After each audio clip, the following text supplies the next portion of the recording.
Welcome back to the workshop. Wood shop. Today we're going to talk about staining the stock. So old Brown Bess is right back here, ready to be stained. I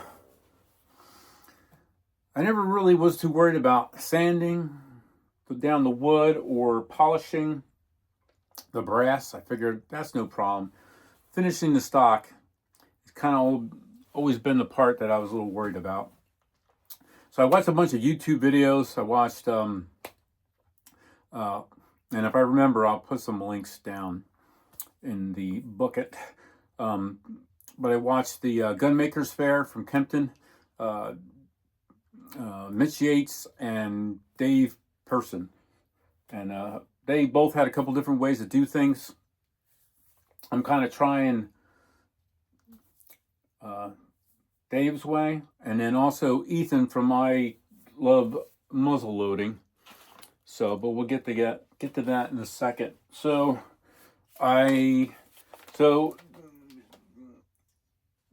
instead of just, I'm using tung oil first of all. So I'm going with the Sutherland Wells. I picked up the original polymerized tung oil and also their wiping varnish. So I'm testing them out. So and it's good. They come in these little sample sizes, which is plenty enough to do this project. Then I bought some yellow aniline dye, so that you mix with water. And I'm not going to tell you, there's a bunch of different mixtures online, so if you decide to try it, you'll have to look it up yourself. I'm a rookie here. I don't know what I'm doing. So that mixes with water, and what you would do is you'd hit the stock up with that. And then you would I bought some alkanet root. This is actually from New York Spice Company. Comes in a powder. And trying to find a formula for that was even worse. So the aniline dye, that's in water. The alkanet root is in mineral spirits. Or after I mixed up this batch, I did learn you could use turpentine. So it says that this is going to be 3 days this has been soaking, and it doesn't dissolve. So you got to come in and mix it up every once in a while. And it just slowly infuses the mineral spirits. I think the sun's going to be out today too. I might put it out because I said like the sun tea thing on it might help bring it out a little bit better. Then you go over it with that. Ethan did a flintlock, I forget what it was, and he just used some Veritane gunstock stain. Oddly enough, I just happen to have some of these from a project I did for my daughter's bridal shower. I had to make a background thing for where she sits, and I had old pallet wood I got from work, and I put this on it. It was very rustic. So if my dye and if my root and dye thing don't work, that's my backup. You're probably not going to be able to tell much, but I've been doing some tests. So that's just like tung oil right on the wood, soaked in. Then that area, let's see, I had another spot. Yeah. That area is kind of the dye with a couple coats of the red dye on it. It doesn't really want to cover up the yellow at all. Strange. All the way at the top, I did a little bit of the gun stock. This is gun stock over the yellow, only one coat. And I think this, I'm trying to remember now. There's a little spot, I think it's soaked up. There's one spot I did with just the root, and good thing I kept notes. I don't remember why that one spot looks darker. Like I said, and then if I did go with the gun stock stain, you know, that's just one coat rubbed in. I'd probably do a couple coats. Bing, bang, boom. So,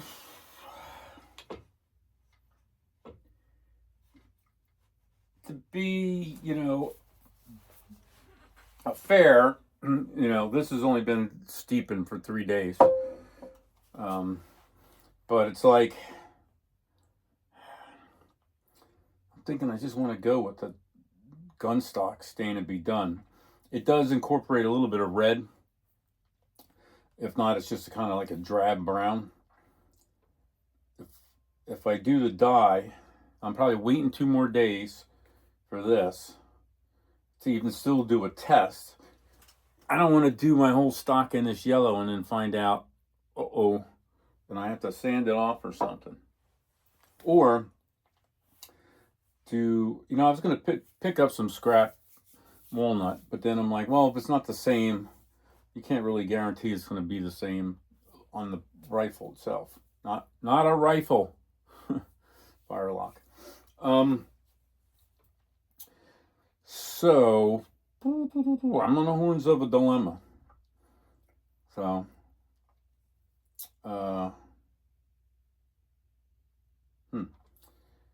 anyway, that's what I'm trying to decide to do. Because if I'm going to go with the gun stock stain, I'll just start staining today, and then in 3 days I could be putting my tung oil on.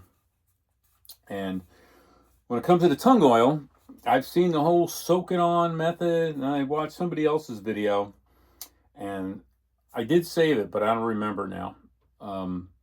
If I find it, I'll put it in the link, and I'll throw a caption up with his name here.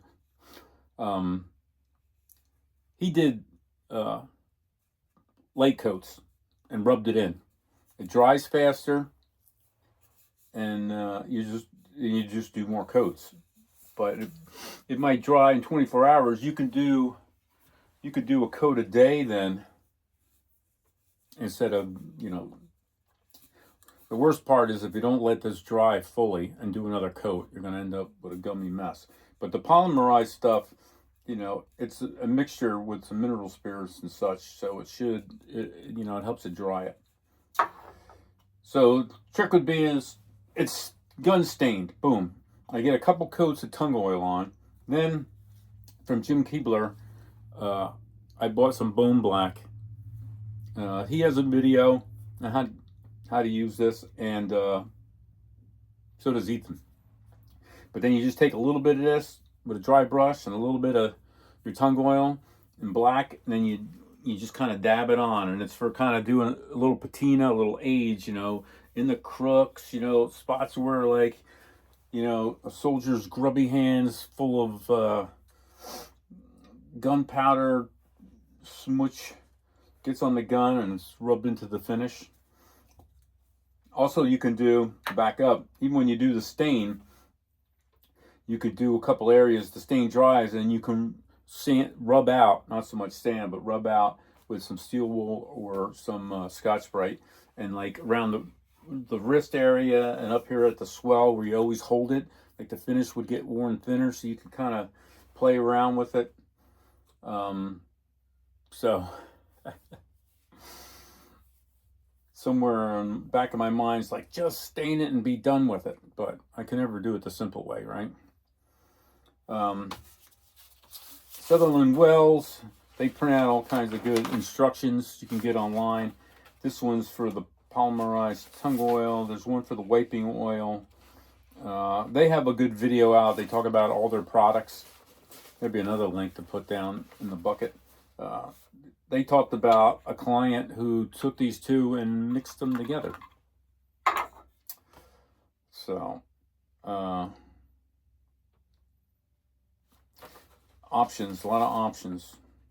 And then that's low luster. I know some guys, they talked about you should do it in gloss, and then you could always rub back the finish. But I went with the low luster, right?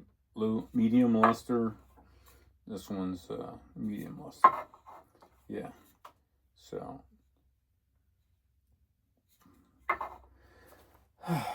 that's where we're at. Questions. It would be kind of cool to, to use like old school stuff. It's kind of like some roots and some dyes instead of just using somebody's pre-made stain. I don't know. Because I think right here, I don't know if you could tell, but right here is just where just the tung oil was on. And then this is the gun stock. So it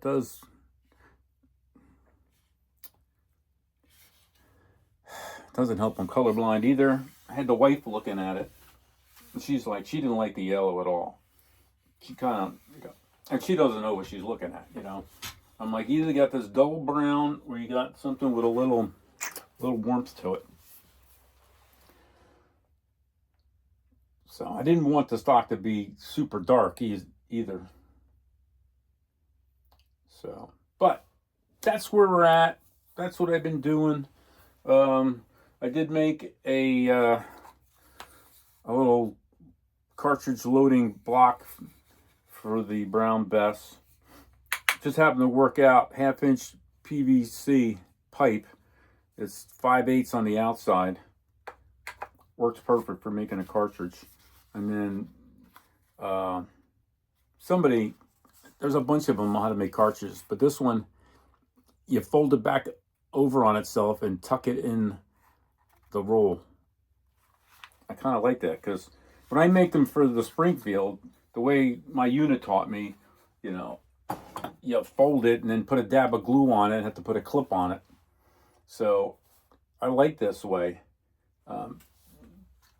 Only because it's nice and flat. I could picture just tearing it right off. I'm going to try this with my Springfield cartridges as well, because right now I always have this funky tail and it's always just in a weird spot, and every time I tear it, it always tears weird and you can't pour it out. And I don't know if it's because I had bought some tubes from Falls Creek, and they're small. They're only like 1/2 inch. And I think I made some of my own these are made out of just brown sandwich bag. And I'm wondering, just because I don't, get your thoughts straight. I don't know if this tears better and looks like it's going to be open more because it's a bigger diameter or a different paper. But I'm always struggling with the other ones. I never can get all the powder out. I might start making wider cartridges for my Civil War musket as well. All right. Well, I rambled on for, well over 10 minutes just to explain something simple. So, once again, disclaimer, I don't know what I'm doing, but I found it very exciting. I've learned a lot already, like doing this project.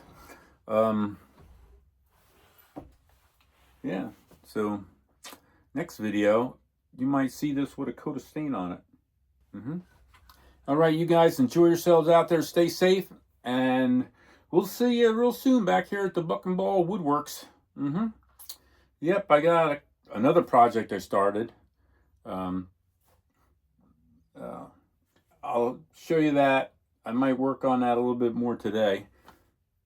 And then the projects that I've had that I've never got to continue. So I look forward to going deep into the spring and this summer, having a bunch more stuff to do. All right, this is Kevin, Jersey Blue, and we're out of here. Yeah.